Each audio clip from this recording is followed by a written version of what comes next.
রাজনৈতিক নেতা আর এমপিদের সরাসরি হস্তক্ষেপে দীর্ঘদিন ধরে পরিচালিত হয়ে আসছে শেরপুর প্রেস ক্লাব।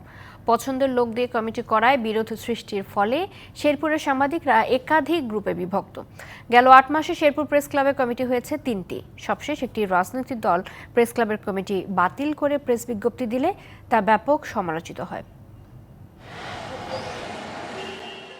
১৯৮০ সালে যাত্রা শুরু হয় শেরপুর প্রেস ক্লাবের। স্বাভাবিক পথ চলায় বিপত্তি আসে ২০০৯ সালের পর। আওয়ামী লীগ ক্ষমতায় এলে সাবেক এমপি আতিউর রহমান আতিক আস্থাভাজনদের দিয়ে কমিটি গঠন করান। দ্বাদশ সংসদ নির্বাচনে আতিককে পরাজিত করে এমপি হন আওয়ামী লীগের বিদ্রোহী প্রার্থী সানোয়ার হোসেন সানু।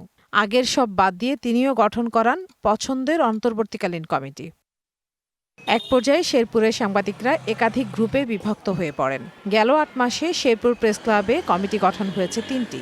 ৫ই অগাস্টের পরে আওয়ামী লীগ নেতারা পালিয়ে গেলে প্রকাশ্যে আসে বিএনপি জামায়াত পক্ষ।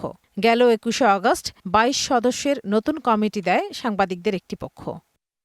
এই কমিটি জেলা বিএনপির নাম ভাঙিয়ে করা হয়েছে বলে অভিযোগ তোলে আরেক পক্ষ। এ নিয়ে কেন্দ্রীয় পর্যায়ে চিঠি দিয়ে প্রতিবাদও জানান তারা। আমরা কোণঠাসা হয়েছিলাম বিগত ১৭ বছর। এর মধ্যে কিন্তু আরও দুটো কমিটি করেছে তারই নেতৃত্বে, সাবেক এমপি যে আসলেন তারই নেতৃত্বে আরও 2টি কমিটি করেছেন। তখন সর্বশেষ যে এবার যে নির্বাচন হলো, এই নির্বাচনের পরে আওয়ামী লীগের এই গ্রুপিংয়ের কারণে অন্য একজন এমপি নির্বাচিত হয় এবং তিনিও একই কায়দায় প্রেস ক্লাবটা দখল করে নেয়। আসলে শুরু থেকে এভাবে চলে আসতেছে। হুইপ সাহেব ঘোষিত যে আধার উজ্জ্বলের যে কমিটিটা, এটা তারা একটা আদালতে মামলা ঠুকে দেয়।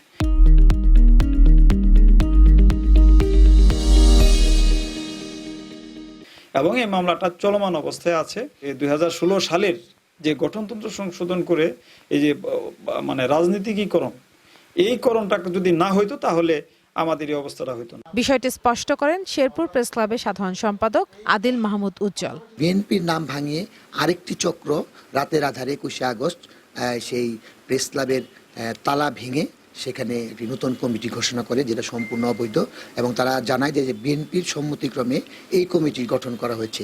বিএনপির যিনি সভাপতি এবং সাধারণ সম্পাদক আছেন তাদেরকে বিষয়টি জানালে তারা সম্পূর্ণ অস্বীকার করেন যে বিএনপি এরকম কোনো অবৈধ কমিটির সাথে জড়িত না। কমিটি দেয়া নিয়ে নিজেদের মতামত দিয়েছেন জেলা বিএনপির নেতারাও। দুষ্কৃতকারী কিছু সাংবাদিক, আমি দুষ্কৃতকারী বলবো, যে আমাদের নাম ব্যবহার করে আমাদেরকে মিসগাইড করে আমরা যেটা আমরা জানি না, আমরা যে সম্পর্কে আমরা এখনো কোনো ধারণাই নাই যে প্রেস ক্লাবের কমিটি করতে হবে, আমাদের সুনির্দিষ্ট সুস্পষ্ট আমাদের বক্তব্য হয়েছে, এখন আমরা কোনো দলীয়করণ কোনো কিছু করব না।